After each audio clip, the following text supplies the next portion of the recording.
On the day Clive got engaged to my sister, I found myself sitting right up front in the audience. When he caught sight of me, he let out an unexpected sigh of relief. Carrie, have you finally caused enough trouble? Surrender to me? Everyone around was spooked, clueless about who he was addressing. Because you see, I had passed away ages ago. Today marks exactly 7 days since I died. The day before I died, Clive ended things with me. He was planning to propose to my sister instead. Gathering all my guts, I confronted him asking, Clive, can't you just marry someone else? Clive's dark eyebrows knitted together, and he seemed really annoyed, gripping my waist tight. Carrie, if you need money, just say it. Your act is sickening. Don't forget your purpose.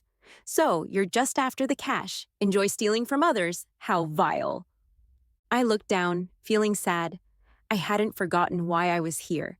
I existed because my sister Sylvia had a heart condition and couldn't do anything too strenuous. But our parents couldn't pass up the chance to tie themselves to Clive.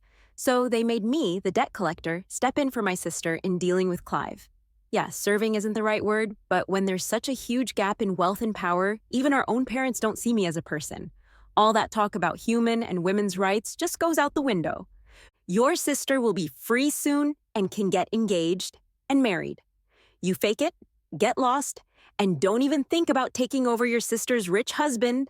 What's your sister's fate is your fate too. Are you even worthy?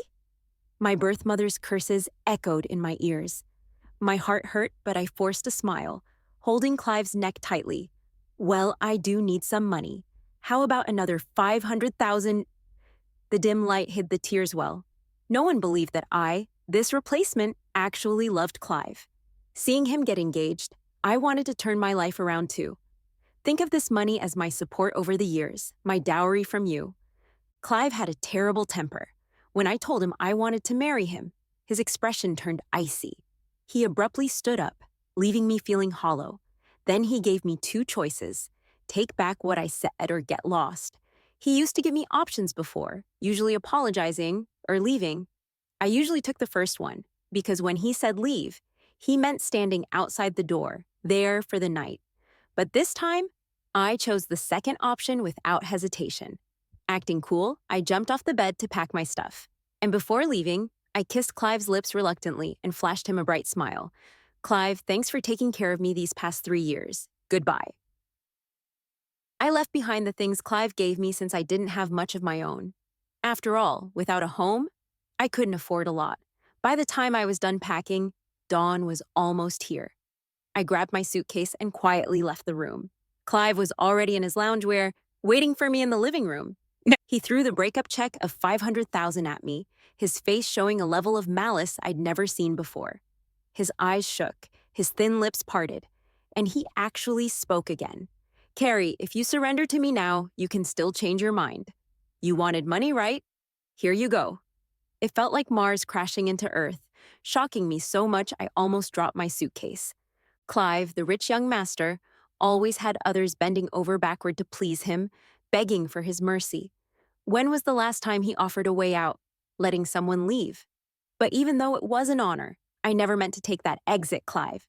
Brother-in-law, I wish you and my sister a happy marriage. With heartfelt wishes, I turned with a smile. Then, tears rolled down my face. Gripping the handle tightly, my fingers turned white, and I cried while smiling.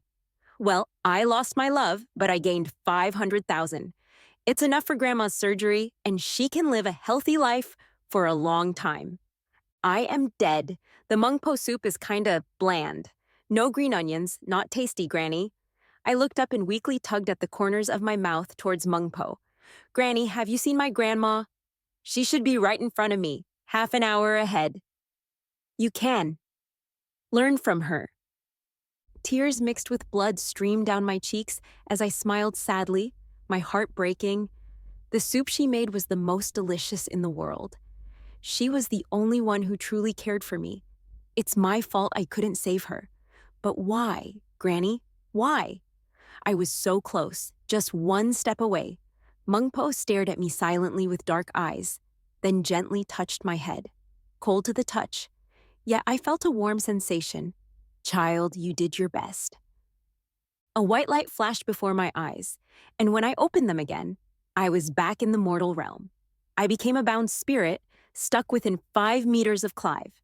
The first day after death was boring as hell. I floated in the air, watching Clive in his office. He still looked sharp, his suit jacket over the back of his chair, white shirt with rolled-up sleeves showing off his muscular arms. I was the one who picked out the cufflinks, but what's the point? Even if I served him well, I was just a stand-in for my sister. Just look at how our lives turned out differently. To Clive, my sister was his one and only childhood sweetheart, the delicate princess he had always protected. How could he have her doing these mundane chores like a housekeeper or a mom? He had no problem bossing me around, a debt collector unloved by his own parents. But it seemed like Clive was expecting some news today. But he never got it. He kept picking up his phone, unlocking it, checking, then angrily tossing it aside. Especially towards the end of the day, his face turned so dark it was almost ink-like. So weird. Honestly, without me reminding him daily to eat on time, watch the weather, and share small talk, he wouldn't have much going on. Turns out, I used to be such a chatterbox. No wonder he found me annoying. The second day after death, Clive looked even grimmer.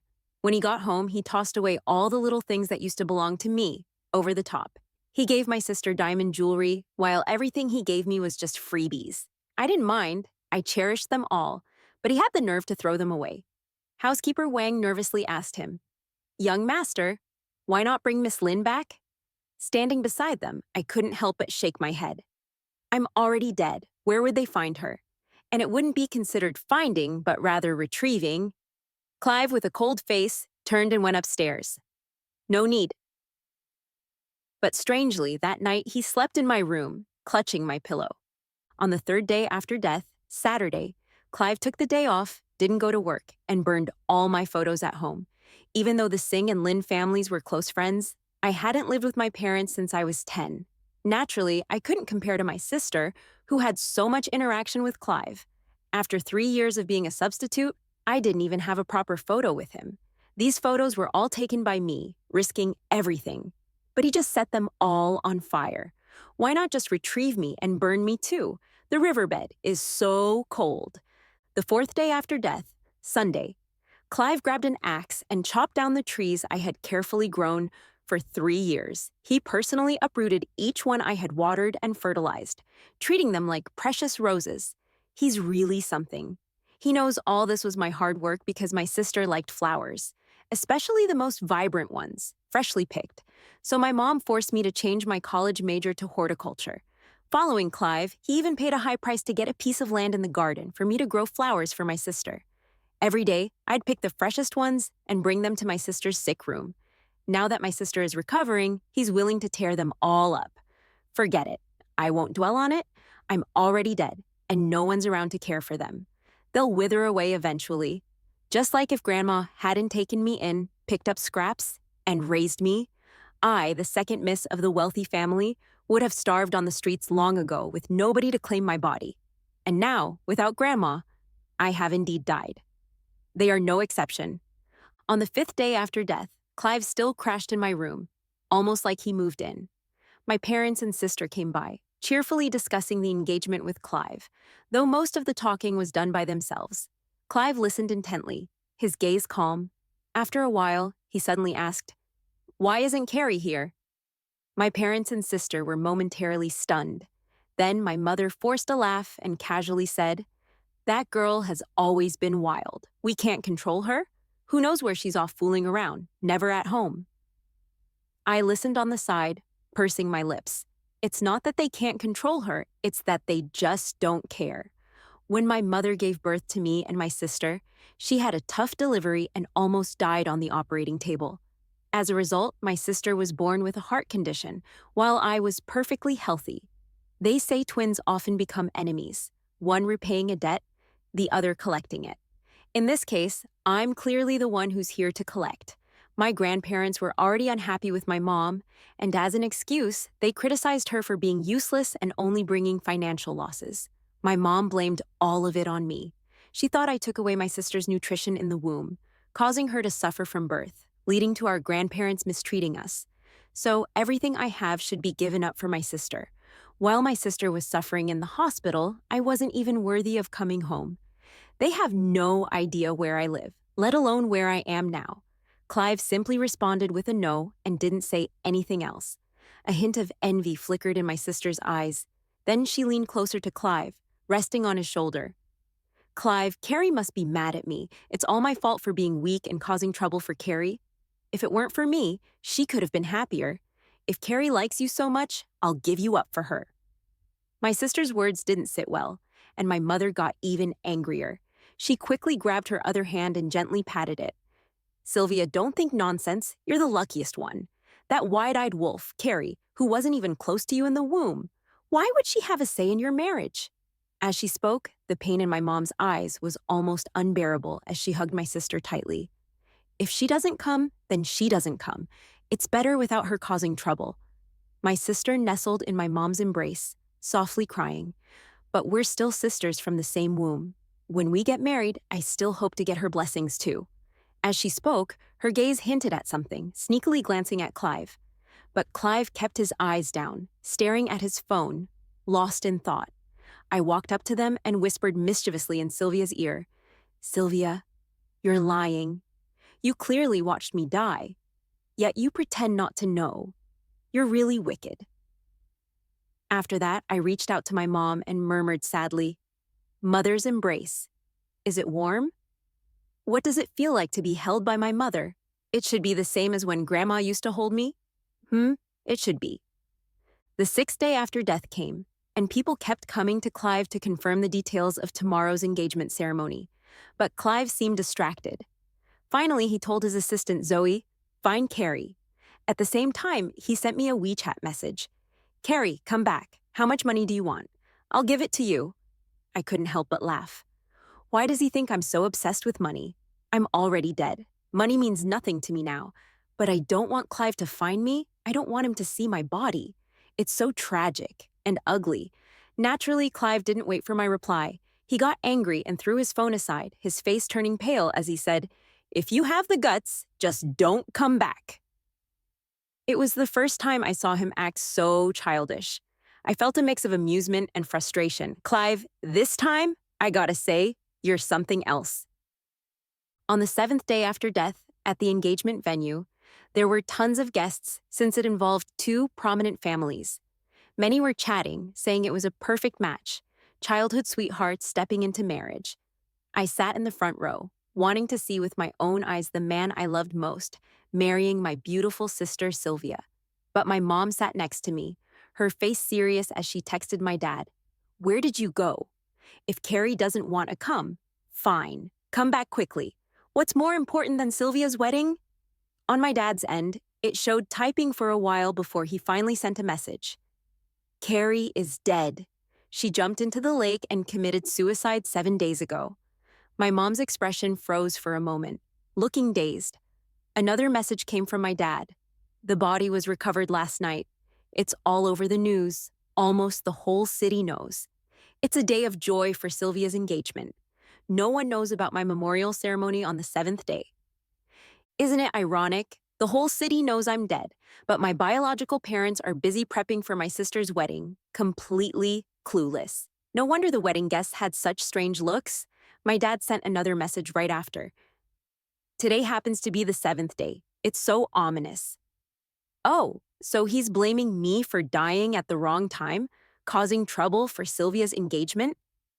Dad, it's not my fault. It's my sister who insisted on choosing that day and pushed me to my death. She brought it on herself.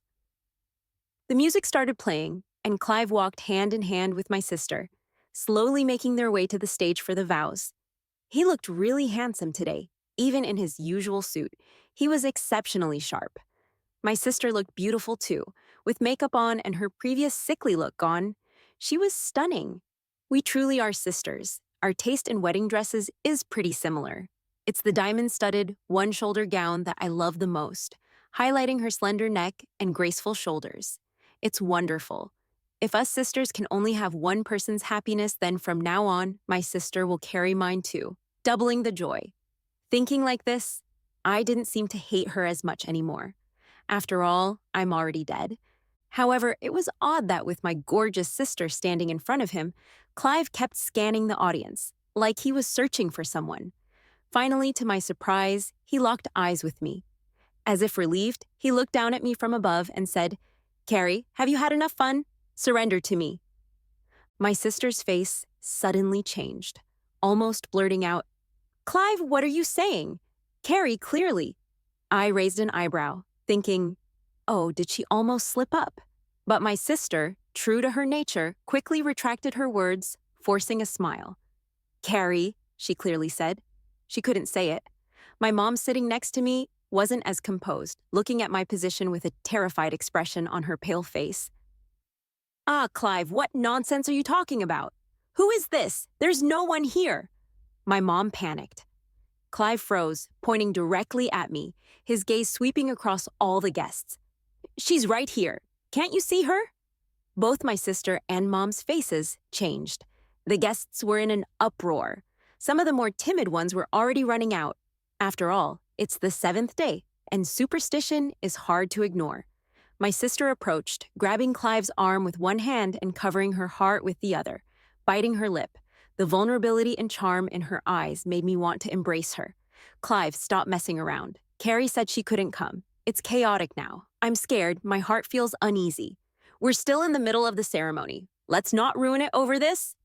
But Clive ignored them, shaking off her hand, his face darkening. He took big strides and stood in front of me, furrowing his brow. "Carrie, what are you playing at again?" I was somewhat shocked. It was the first time I saw my sister use her heart condition as an excuse, and it couldn't stop Clive. Before, whenever she said her heart was hurting, even at 3 in the morning, Clive would leave me and rush to the hospital to be with her. There was even a time when I had acute appendicitis at 3 a.m., and Clive was driving me to the hospital, but because of something my sister said, he made me get out of the car and take a taxi on my own, not caring about my life or death. Thinking about it, I tilted my head and looked at Clive, giving him a faint smile. As a ghost bound to this place, what can I really do? Clive saw me silent, his patience nearly gone. "I don't know what you're so anxious about, Carrie. Speak." Now even more guests fled in panic. Even my mom took steps towards the exit. My sister, however, didn't move, her face pale, her fist clenched tightly, staring fixedly in my direction, but through her focused gaze, I could tell she couldn't see me. Among the crowd running out, Zoe, the only one going against the flow, stood out. He made his way through the crowd, approached Clive with a serious expression, paused for a moment, and took a breath. "Clive, Carrie has been found. She jumped into the lake 7 days ago. Her body is now at the hospital." Clive was stunned, his pitch-black eyes staring at me in disbelief. I tilted my head, gave him a sorrowful smile, and said, "I didn't deceive you. I really died."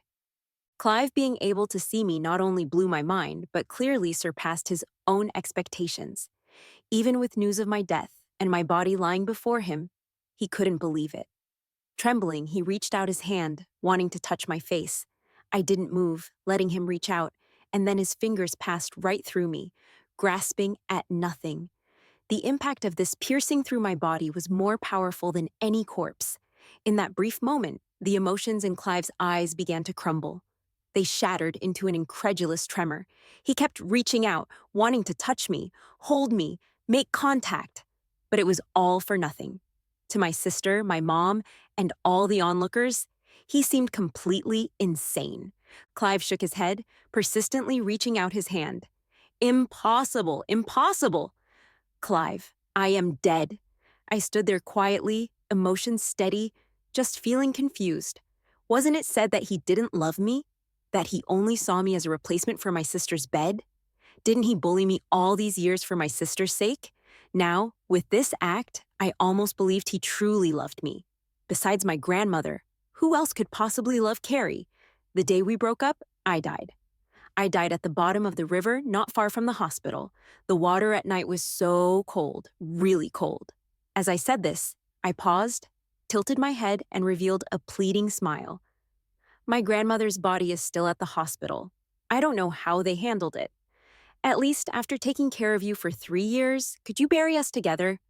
I'm afraid my grandmother won't be able to find me in the afterlife. Clive's hand hanging by his side began to tremble violently. He stared at me, his eyes turning red, and then let out a loud roar, fiercely kicking the seat beside me. The row of chairs didn't move, but it made a deafening sound that made everyone shudder. Stop fucking pretending. Stop fucking pretending, Carrie. Get the hell out. Stop playing. There has to be a limit to this madness, Carrie. Come out. He still had such a terrible temper. Always yelling at me for no reason. Can he only see me but not hear me speak? Does he think I'm some kind of hologram? Should I turn into a mushroom for him to see? Clive, please calm down. Zoe, the assistant, always taking charge, stepped forward and grabbed his arm before his rage escalated further. Clive, listen to me. Carrie's body is indeed in the hospital morgue, confirmed dead for 7 days. Upon hearing this, my mom and sister hurried forward, mouths opening as if to say something, but Zoe stopped them with her gaze. Then Zoe looked earnestly at Clive. Or let's go and claim the body first, then decide what to do next. As she spoke, her words were rapid, afraid that if she spoke too slowly, Clive would explode. After finishing her sentence, she immediately let go of Clive and took a few steps back. I watched all of this, feeling both amazed and impressed. Truly, Zoe, the special assistant, had a way with persuasion. Maybe because I'm a ghost, my reactions and senses had dulled, but now facing Clive, I was calm. He's right, brother-in-law. Today is my 7th day after death. If you can see me, it's probably some kind of metaphysical occurrence. Maybe tomorrow you won't be able to see me anymore. Why not do me a favor and collect my body? After all, you've been pretty cruel to me these past 3 years. Of course you can refuse. I can't do anything to you. Clive stared deeply at me, his chest heaving, veins bulging on his neck. Just when I thought he was going to hit someone, he said only one word. Let's go. To see your own body is such a strange feeling. So strange it makes me want to facepalm. It's ugly. The body soaked in the river for 7 days is truly ugly. Pale and swollen, even the shoes my grandma bought me are torn. My mom, as if she finally remembered that I was her biological daughter, stared blankly at my body as soon as she entered. When she got the WeChat message about my death before, she was just shocked. But now seeing it with her own eyes, there's a hint of unfamiliar sadness in her gaze. How did this happen? Suicide. In the morgue, there were 2 police officers, a man and a woman. The female officer was the one talking, her face cold as she handed over a document, looking somewhat displeased. Her eyes swept over my sister in a wedding dress, my mom in festive clothes, and my dad in a suit. With a mocking tone and a fake smile, she sarcastically remarked, "Your younger sister goes missing for 7 days, and you didn't delay the wedding, huh? I must say, you could have waited until after the wedding, after coming home, having kids, and until the kids could pay respects at the grave before mourning. The effect would be the same." My mom choked for a moment, her expression instantly awkward, on the verge of tears, somewhat comical. My sister pulled my mom back, giving an apologetic smile to the female officer, speaking gently. "Sorry, my mom is just overwhelmed with grief and hasn't fully processed it." The female officer's mocking gaze sized up my sister's wedding dress, and she responded with a simple, "Oh." Silently, I gave a thumbs up to the female officer. Clive, who walked in last, glanced at my body for a moment, and then his face turned cold. He turned around to stare at my soul, his voice indifferent and stubborn. "She's not Carrie. Carrie is right in front of me." But I didn't respond, tilting my head and shifting my gaze downward, looking at his hands. If Clive hadn't trembled so much when he said those words, I might have believed him wrong. He clearly recognized me, but he doesn't want to believe it. After speaking, Clive took a step forward, as if wanting to grab my arm, but halfway through, he recoiled in fear. Stiffly and firmly, he said, "Carrie, come home with me." The 2 police officers and my dad all looked at him like he was crazy. My sister had already recovered from her initial shock and gently explained to the 2 officers she was experiencing hallucinations due to the immense shock. The male officer glanced at the groom's suit on Clive, understandingly saying, "Your brother-in-law and your sister-in-law seem to have a good relationship." But the female officer just coldly clicked her tongue. I raised an eyebrow at this beautiful-faced female officer. Oh, she's a sister with a story. She really gets the dynamics between sisters-in-law and brothers-in-law. If it weren't for my death, I would have chatted with her about how I became a substitute in bed, with no human rights at all. Clive ignored the other sounds, stubbornly repeating, "Carrie, come home with me." I smiled. "I have no home." Carrie never had a home. A home should be a place where you never have to worry about being kicked out. How can a place where you're casually thrown out be called a home? Clive, have you forgotten?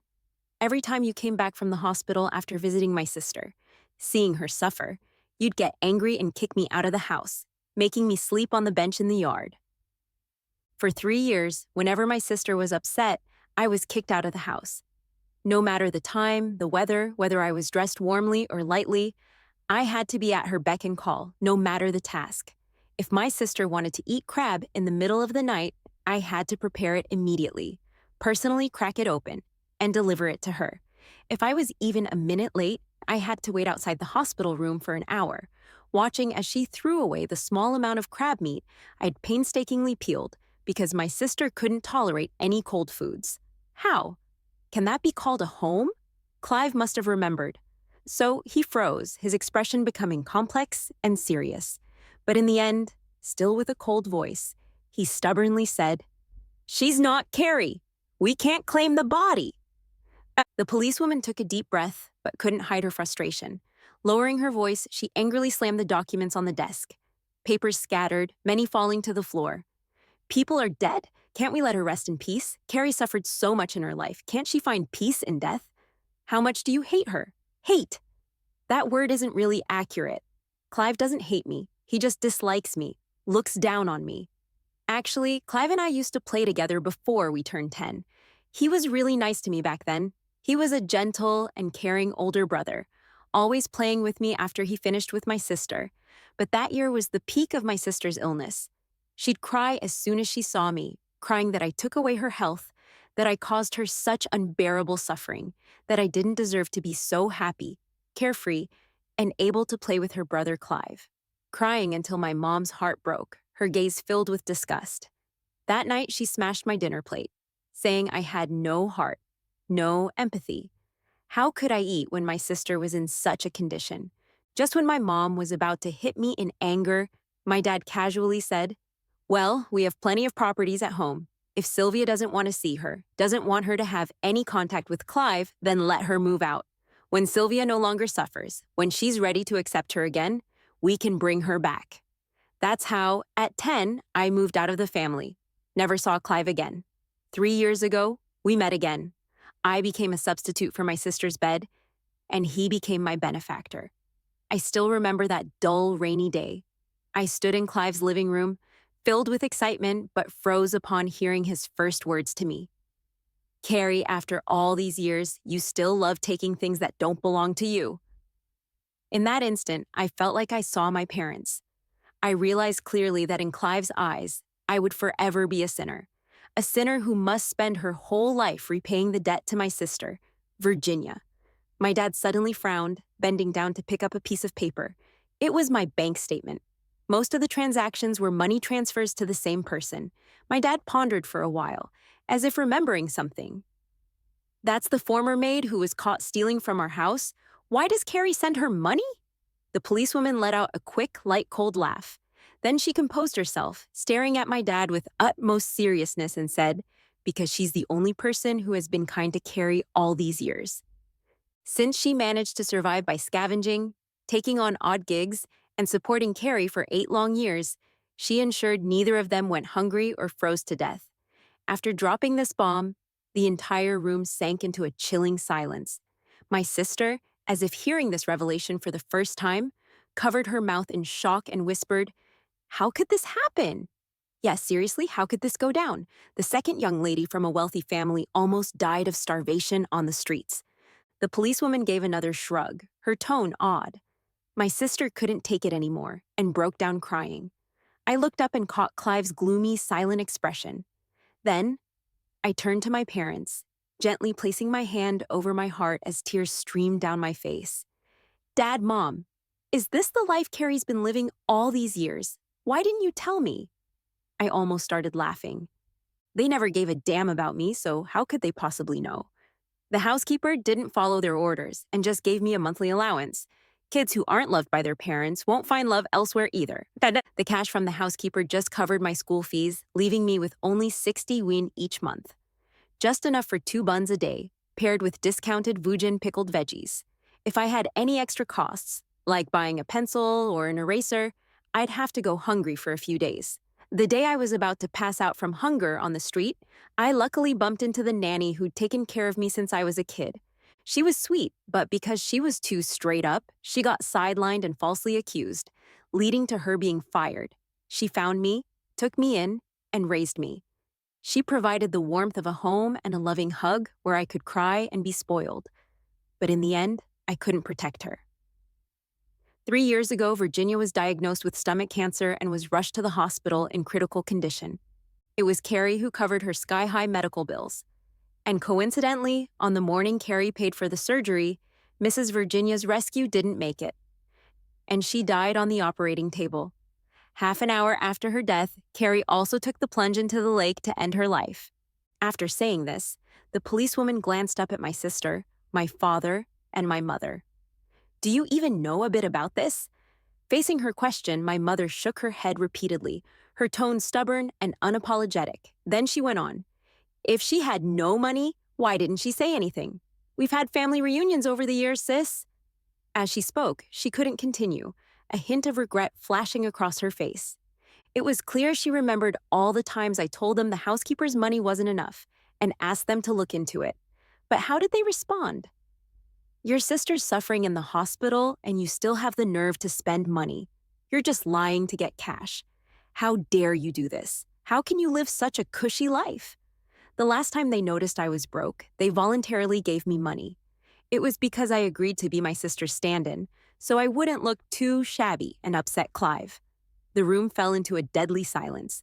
Clive gave my sister a cold look, and his chilling voice made me shiver. So, this is what you meant. Carrie agreed to be by my side to compete with you. You're jelly that I have this rich fiancé, and you're craving my wealth and power. Clive, I didn't know, I really thought. Sylvia's face went pale. She covered her chest, and in a weak voice, gasped for breath several times. She looked at my mother, begging for help.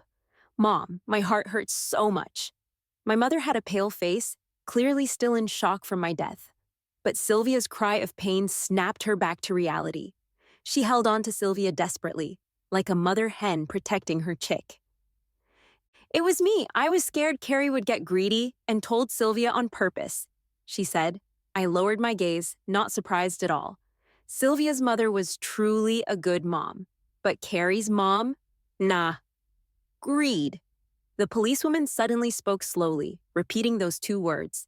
Then she smirked with contempt, tears welling up in her eyes. She sold her blood to pay for Virginia's treatment and almost got tricked by an illegal clinic into selling her kidney. Ma'am, I don't get it. Both are daughters. What did Carrie do wrong?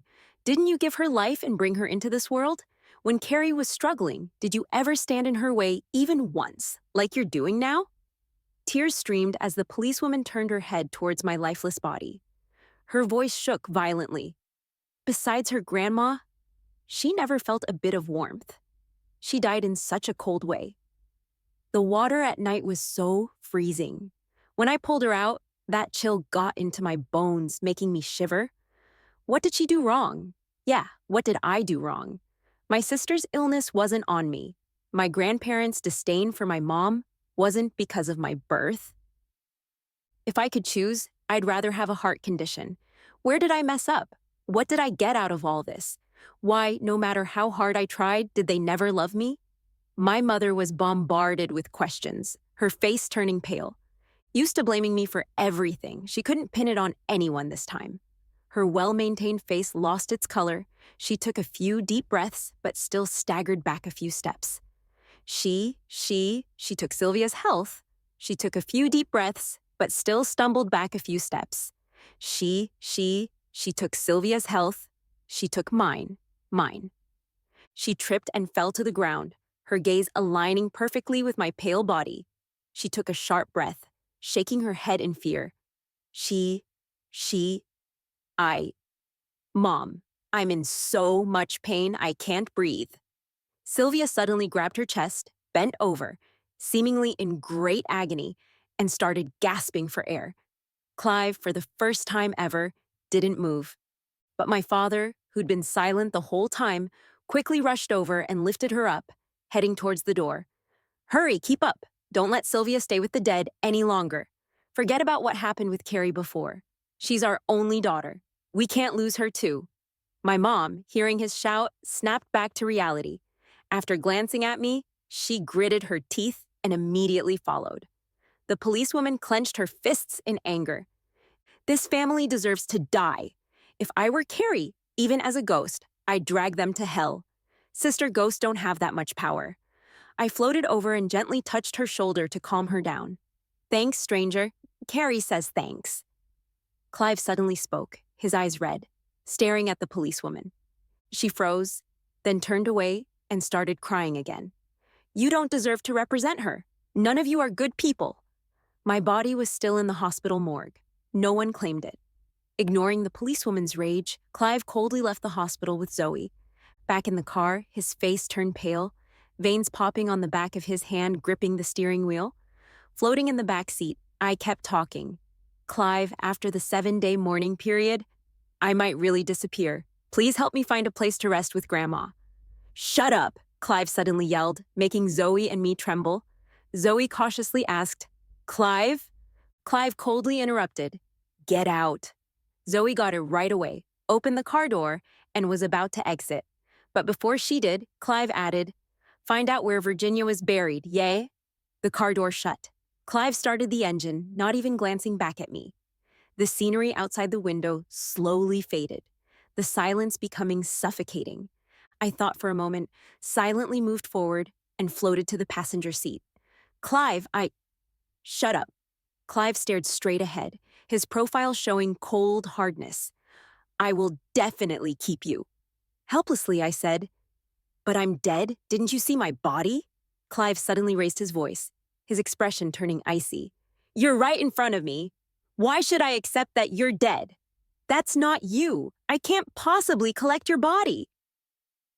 I trembled in fear. You're so fierce. Why is your temper always so bad? You're yelling at me even though I'm dead? Clive clenched his teeth, his cheek twitching slightly. Then he said 2 words. I'll change. I was stunned. Clive continued. I'll change anything you don't like, as long as you stay. His tone suddenly softened, with a gentle plea. Carrie, tell me, how can I bring you back? I furrowed my brow slightly, not understanding. Why save me? I committed suicide after all. Suicide means not having any ties to this world. Grandma is gone. What's the point of me being alive? I didn't say anything again, and I neither did Clive. He just drove home. Then, he frantically used all his connections, searching for a way to revive or keep my soul. I used to not believe in such stuff, but given my current situation, I couldn't help but believe. Floating in midair, I waited to see if there was any unconventional method out there that could truly keep my soul.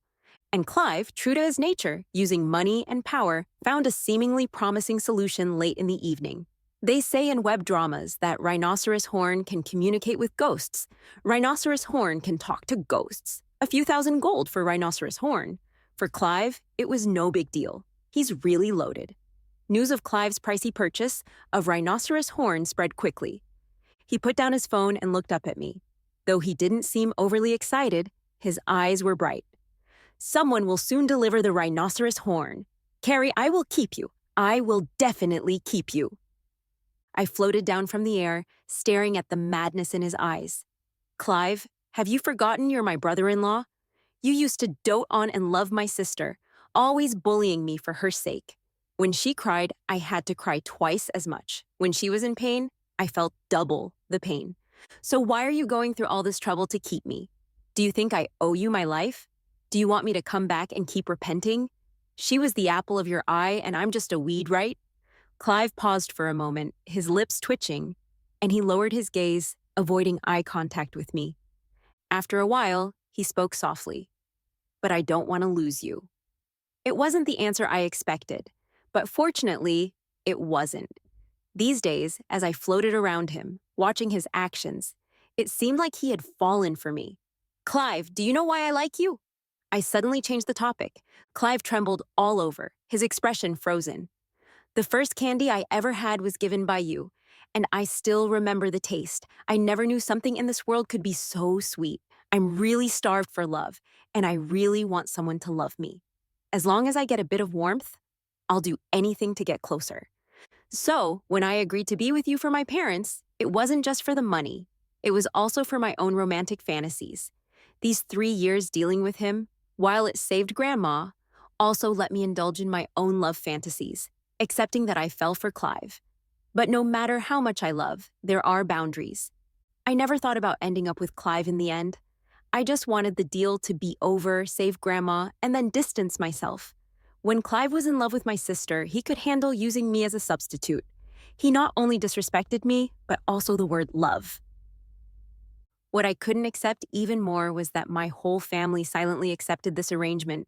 They didn't even see anything wrong with it. So when we broke up that day, I said, "Don't marry Sylvia," instead of "Don't marry her, marry me." Because that was my final advice to him, nothing more. My sister, she may have a weak heart, but she's cunning. Not the ideal candidate for a good wife.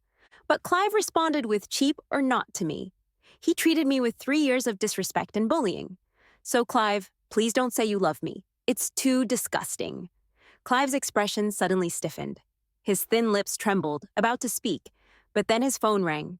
The ringtone was urgent, like a crack in the thick sadness filling the room, and I breathed a sigh of relief. Clive wiped his face, picked up the phone, and answered it. "It's Zoe. Clive, someone delivered a 2-pound rhinoceros horn. I've already paid the money, and we found Virginia's burial site. Do you think we should—" And we found Virginia's burial site. Clive's fingers tightened, his knuckles turning white from the strain. After a few intense breaths, he coldly refused. "No need." I raised an eyebrow, but wasn't surprised. Zoe didn't seem surprised either. He paused for a moment, then added, "While searching for Mrs. Virginia's body, I saw someone familiar on the hospital's surveillance. The last person Carrie and Mrs. Virginia saw before their deaths was her." Clive's brow furrowed deeply. "Who?" "Your fiancée, Sylvia." I don't know if the rhinoceros horn really worked, but after the 7th day, I didn't disappear. Clive didn't sleep that night. He stayed up with me until dawn. The moment the sun rose, his tense chest suddenly relaxed, and he looked up at me with a victorious smile. "Carrie, I've kept you here." I sat by the window, silently watching the rising white smoke from the burning rhinoceros horn without turning back. But inside, I wondered, did he really keep me? Can I actually be kept? Even if he wants to keep me, is there anyone who can let him? Sure enough, in the afternoon, my parents came with my sister. My sister's complexion had improved, but she looked sad and fearful. My mother seemed like she hadn't slept well, looking worn out. She, who always had to put on makeup even to walk the dog, looked disheveled for the first time. And my father. A man who couldn't even handle his own relationship with his in-laws, letting my mother be oppressed by them for so many years without helping. What can I expect from him? My grandparents favored boys over girls, and my father was no different. To him, both his daughters were just average, but everyone said I was a debt collector, so they started disliking me even more. The day Sylvia fell ill was the first time I saw my father so anxious because of my death. Because if I died, he'd only have one daughter left. He wouldn't have the confidence to let things slide anymore. If something happened to Sylvia again, he'd have no children. For someone nearing 50, the chances of having another kid were slim. "Clive, Carrie's body has been lying there for a while. Shouldn't we claim it for cremation? The whole city is buzzing, waiting to see how we handle it. If we drag it out, it won't be good for either family," my father said, furrowing his brows and looking at Clive, who was clearly more indifferent towards him, with displeasure. After all, he was supposed to be his future father-in-law. It was one thing to not show respect normally, but why now? "Carrie will live, no cremation allowed," Clive said coldly, looking up at the 3 people in front of him. The depth in his eyes stunned all 3 of them. Sylvia relaxed her expression, forcing a gentle smile as she walked up and tugged at Clive's sleeve. "Clive, I was really sick yesterday. You didn't come to see me. Was it because of Carrie's situation that you were mad?" I'm also deeply saddened by what happened to Carrie. I have no idea how my parents could. She knows. I spoke slowly. The day I died, she was on the riverbank, watching as I tied stones to my feet and jumped. No, more accurately, she forced me to jump.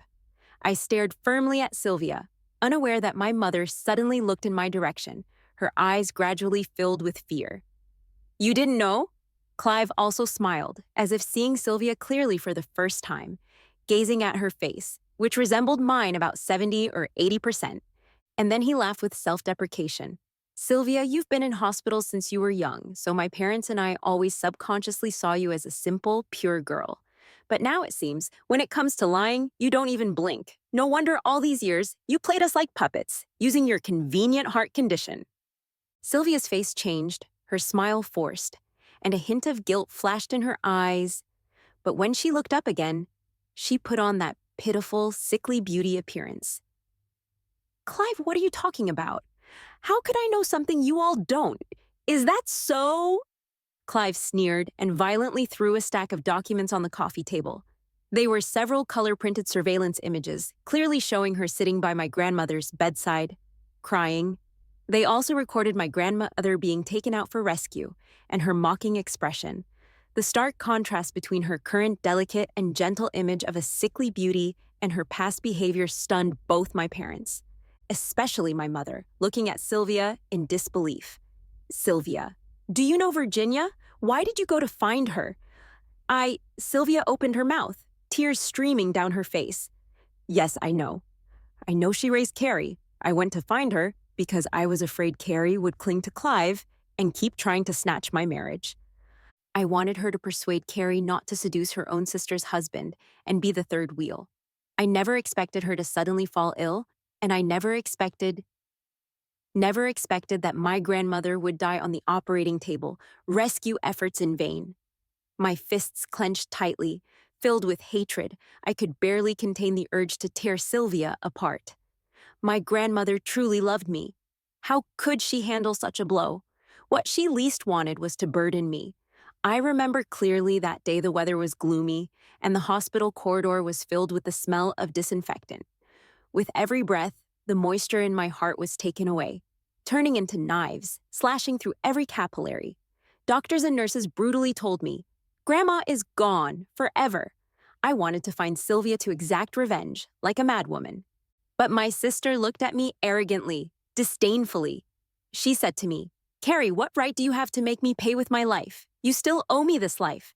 As long as my heart condition exists, Mom will always pity me, resent you. So what if Clive is addicted to you? With me around, you'll always be the third wheel." Actually, on that day 10 years ago, I deliberately cried like that because I saw you playing with Clive in the garden. He gave you candy and smiled at you. Clive in the garden, he gave you candy and smiled at you. He never smiled at me. He always just said, "I hope you get better soon." Why?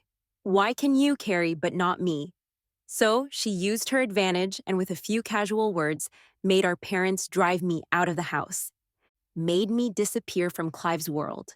Carrie, as long as I'm here, there won't be anyone in this world who will truly love you. Yeah, Grandma's gone.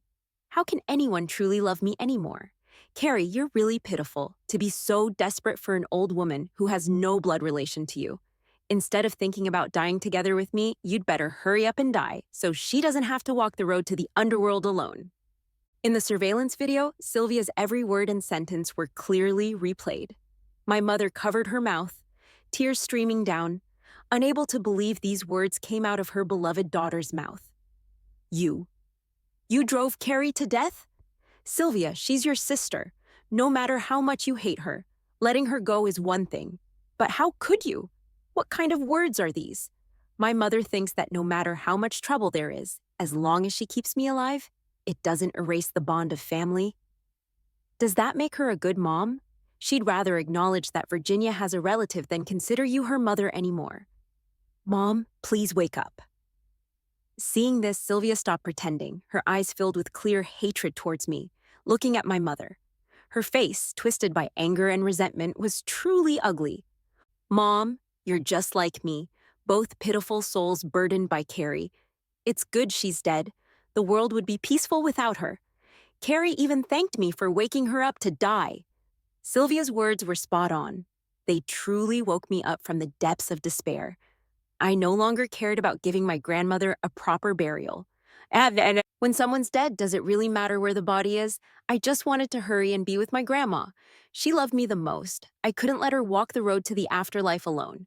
So I rushed out of the hospital and without hesitation, jumped into the river, and Sylvia, always following behind me, watched as I sank without any trace of emotion. Sylvia's words left my mother speechless. The blood drained from her face, as if she finally realized how excessive she had been towards me before. Sylvia, you've won. Maybe that's just how twins are. One is a debtor, the other is repaying the debt. Now it seems that since you had a heart condition, I was destined to be the debtor. I wonder, did I really win when we were in the womb? If I'd known my mom would be like this, I'd have gladly given you my life so you could live for both of us. Facing Sylvia, I sighed softly after saying these words, suddenly feeling a bit tired. I didn't want to listen to this farce anymore. I just wanted to go upstairs and hide for a bit. No, Carrie, don't go. A heart-wrenching scream echoed from behind me. I was startled and turned around to see my mother, who seemed to have lost it, staring at me intensely. Her eye sockets were red, filled with exhausted blood vessels. My heart skipped a beat. No way, In my confusion, my mother rushed towards me, tears flowing uncontrollably, but after years of neglect, she couldn't really say anything remorseful. Carrie, is it really you? Carrie? Please, please don't go. Your sister didn't intentionally drive you to this. Forgive her. Forgive. At this moment, she was still speaking up for Sylvia. I lowered my head numbly, staring at the leather shoes my grandmother bought for me on my feet, and smiled helplessly. Actually, I've always hoped that one day you could hug me. But you see, we really don't have a mother-daughter bond, do we? Now, I can't even be hugged. Carrie's mom is not a good mom, so she doesn't want a mom anymore. Hope that in the next life, we won't meet again. My mother trembled, reaching out her hand to embrace me, but how could she actually hold me? Clive suddenly stood up, grabbing my mother's arm tightly. You can see her too, right? My mother had a panicked expression, nodding desperately. Yes, I can see her. Clive, do you have a solution? Can you save her? Sylvia was absolutely terrified by the two of them. She looked pale in my direction, her voice rising in disbelief. What are you doing? Carrie is already dead. She's dead. You both hated her, didn't you? She's dead. So why are you making these gestures for whom to see? Clive had no initial reaction to her words, but upon hearing the last sentence, he suddenly looked up, his eyes sharp as he stared at her. This was the first time Clive had been so harsh towards my sister. My sister was startled. If you hadn't constantly made me think that Carrie was getting close to me, just habitually competing with you for this thought, how could I have treated her like that? No matter how much bullying and injustice she endured, she accepted all my demands. But I only felt she wanted to take things from you, to have money. I'm angry. I've always been mad that she never cared about me. Clive's voice wasn't loud, but every word carried an indescribable sense of despair and pain. I couldn't help but be stunned. My sister was also stunned, but then she burst into wild laughter. Clive, do you think you're some kind of love expert? Do you think that as long as you blame me, you're not at fault? In the end, what's the difference between you and my mom? You're both unwilling to accept your own misery and you transfer your anger to Carrie. You despicable people.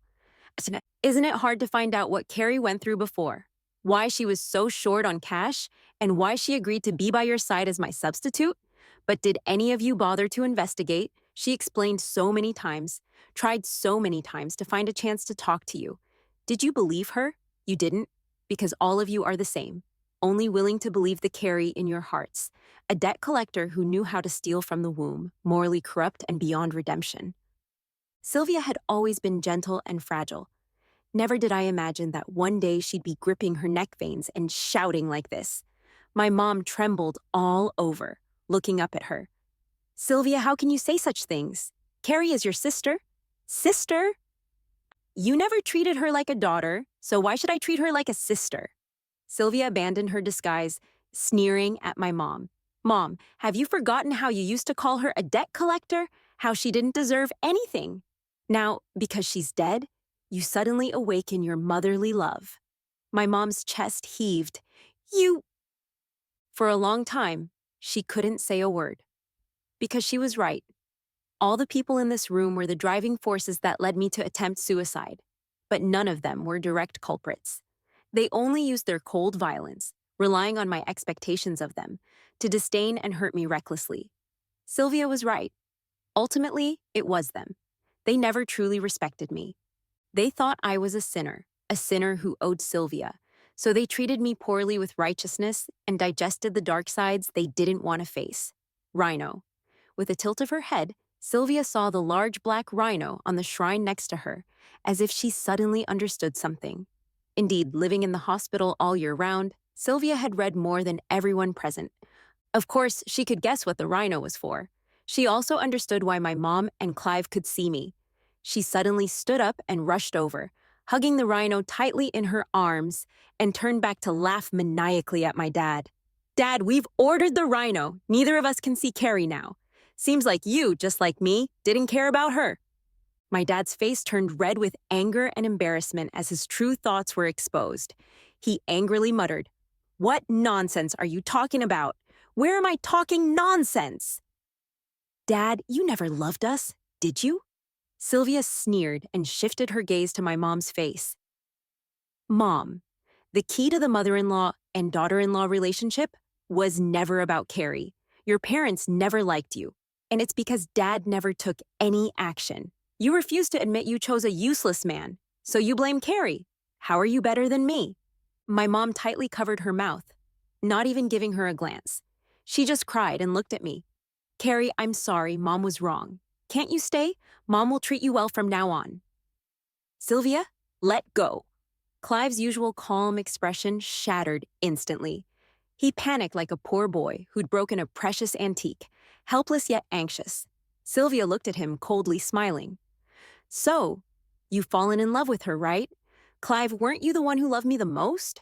We've been childhood sweethearts for so many years. You've spoiled and loved me all these years. And yet Carrie managed to steal you away, didn't she? I won't let you have a chance to see her, absolutely not. Sylvia picked up the lighter next to her, lit it, and moved closer to the rhino. Clive immediately panicked. No. Sylvia, don't. Sylvia had a twisted smile on her face, her eyes welling up with tears. She lit the rhino with the lighter, laughing and crying at the same time. Just one step away, and I'd have married you. Found happiness. Why? Clive rushed over, pushing Sylvia away and snatching the burning rhino from her. Sylvia fell heavily to the ground, clutching her chest, curling up. It hurts? It hurts so much. Clive, save me! Save me! She seemed really ill, her lips turning blue, large beads of sweat forming on her forehead.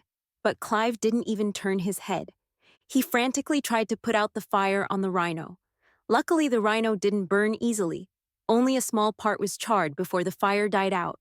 My dad had already rushed over, picking up my sister again and heading towards the door. Clive coldly stared at his retreating figure, his voice low and chilling. Don't let her die. After she recovers, take her to where Carrie used to live. Let her experience the suffering Carrie went through, or else your family will go bankrupt. You should know I'm not joking. My dad's footsteps abruptly paused. After a few seconds of silence, he muttered, Amidst the excruciating pain, Sylvia and his arms burst into maniacal laughter. Lunatic. Everyone is. Lunatic. Father and daughter left, leaving only my mom sobbing and apologies in the spacious living room. I didn't even look at her anymore. I silently stared at the black object in Clive's hand. I really doubted. Could they really see me because of that rhino? And as if to confirm my suspicions, my mom suddenly let out a scream. Clive, look! Sure enough, I guessed right. Things like the soul rhino were just illusions. My soul began to dissipate. The first thing to turn transparent was my feet. Clive turned around and, seeing this scene, his eyes widened in disbelief as he took a few steps back. How? How could I disappear? I felt quite relieved, actually. It's not so bad, is it? No, it's not. It's not good. Clive shook his head frantically, his face twisted with pain. He cried silently, which shocked me immensely. He was actually crying? The person who stayed cold and composed upon seeing my lifeless body was now crying? Carrie, don't abandon me. Don't be so cruel to me. Don't let me watch you disappear helplessly. I'll go crazy with that kind of despair. I looked at his increasingly intense madness in his eyes and shook my head, no longer saying anything. The speed at which my soul dissipated wasn't fast. 2 days passed, and I had only disappeared up to my calves. Clive opened his eyes, and seeing that my calves were gone, a desperate smile appeared on his face, as if he wanted to cry but couldn't. He quickly picked up his phone, but there was no response from me anymore. After struggling to catch his breath, he suddenly looked up at me. Carrie, what should I do? His voice trembled heavily. I watched him silently. I watched as he got out of bed and frantically rummaged through drawers and cabinets, searching for anything even remotely related to me. But in the end, all he found was a torn corner of a photo. It was very small, just half of my eye, but Clive treated it like a treasure, holding it in his hands and pressing it against his chest. Tears poured down like rain. Carrie, I'm so sorry. I was so angry before and threw away everything you left behind. I even burned your photos. What am I supposed to do? If you disappear, how can I? How can I see you again? I tilted my head. Then forget about me. Just like you've always done. After all, you'll eventually forget about me. I heard Clive scream in helplessness as he held his head in his hands. My mom also started coming here frequently. She brought bag after bag of women's clothing, and every day she cooked like a mad woman, serving dish after dish on the dining table. With a cautious expression, she introduced them to me. Carrie, I don't know what you like to eat, so smell each dish and tell me which one you like. When you come back to life, Mom will cook it for you, okay? And Mom bought so many beautiful clothes for you, all matching mother-daughter outfits. When you wake up, we can wear them together and go shopping, okay? No, I don't want to. I want to be with my grandma. Sylvia's really lucky. She didn't die. She was saved. My father really doesn't care about family ties at all. To stabilize the company, he directly sent her to where I used to live. He only gives her $60 a month for living expenses. But the one taking care of her isn't a kind-hearted person like Grandma. She's a lazy, gluttonous woman with a temper worse than a spoiled princess. Whenever Sylvia is dissatisfied, she scolds her harshly, specifically targeting Sylvia with words she doesn't want to hear. Calling her an unwanted bastard, calling her a heart-piercing lotus root, saying she deserves her current state, someone who used to be pampered by parents and loved ones, now completely ignored. How can Sylvia bear it? Taking the opportunity, she came to Clive's doorstep, begging my mother with tearful pleas, asking her to come out and see her. Mom, aren't you the one who loves me the most? My heart feels so uncomfortable. Please come and see her. Mom, aren't you the one who loves me the most? My heart feels so uncomfortable. Please come and see me. Mom, Clive, can you look at me? Don't you care about me the most? Look at me. But my mother turned a deaf ear, only looking at me with a pleasing expression, searching for nearby parks. She asked cautiously, Carrie, you must be bored at home. Do you want to go out with Mom for a walk? I lowered my head and looked at my disappeared arms, truly speechless. Is she not afraid to go to the park with just a head? Carrie, Mom, I've reached an agreement with your father for a divorce. My mother suddenly put down the magazine in her hand, her eyes red as she looked at me. Sylvia was right. I misjudged people and married a man who only cares about profit and lacks affection. It's Mom's fault. Mom is useless. But Carrie, please, have pity on me. Let me make it up to you, okay? I paused for a moment, thought for a while, and finally spoke, saying the first sentence I'd said in so many days. Well, that's fine. Just live well. My mother trembled all over, then began to cry uncontrollably. Carrie, my Carrie, how can I save you? How can I save you? The door upstairs suddenly opened, and after enduring for so long, Clive, with a stubbly face, rushed down. He grabbed the fruit knife on the table and was about to cut his own wrist. I was startled. What are you doing? Clive's face had become thin, like a drug addict's, but his eyes were very bright. Someone just said that feeding the soul with blood can share life. I can save you. My mother, hearing this, hurriedly extended her wrist. I can do it too. But I calmly refused. No, I don't want to. I only have a head left. It's so scary.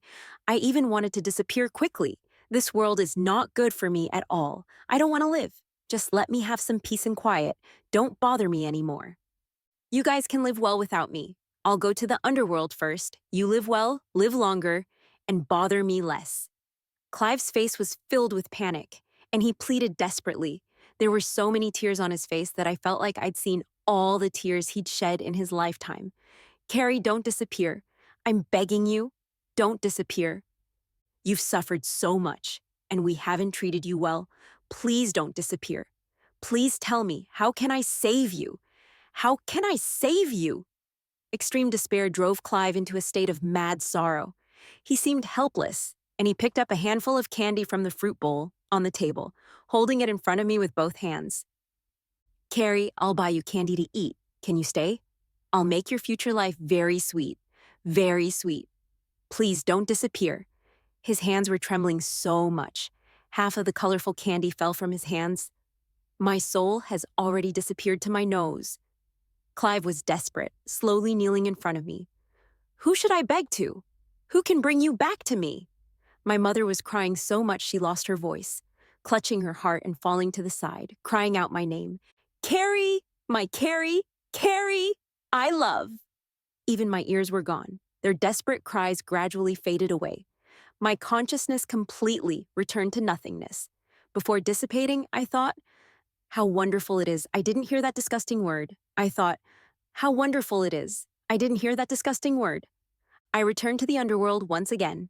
Mung Po was still sitting in front of her stall, boiling Mung Po soup.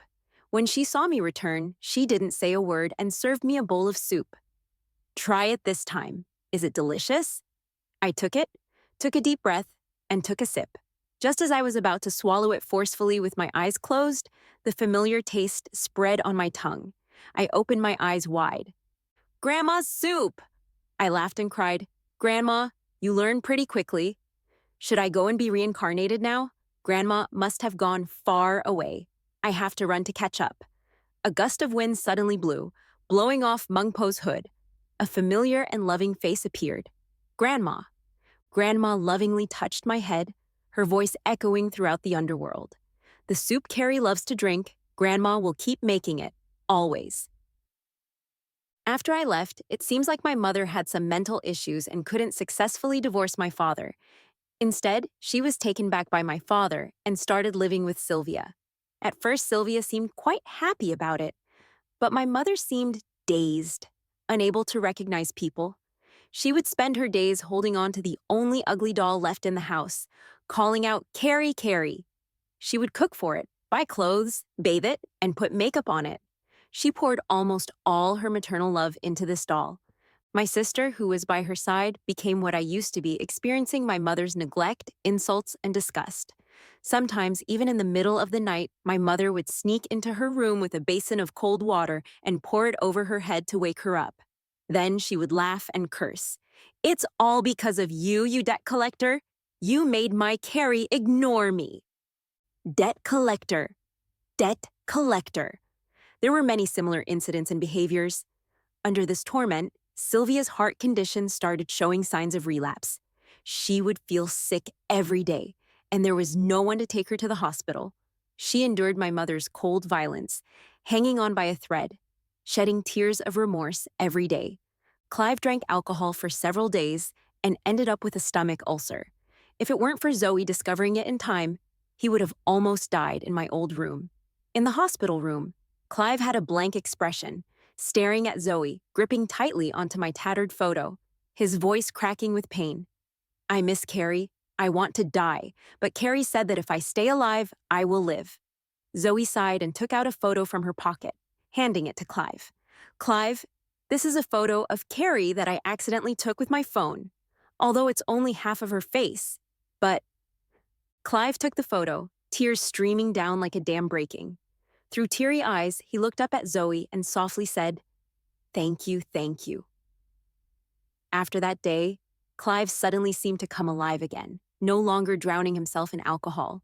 He lived a normal life, worked diligently every day, but whenever he had a moment of leisure, he would gaze at that half photo, lost in thought. Eventually, he agreed to cremate our remains and bury us together. The location was chosen carefully, facing the sea, serene and secluded. All around were roses, planted by his own hands, blooming beautifully. On the gravestone, our names were engraved. The grave of Virginia and her precious Carrie. Yes, that's right.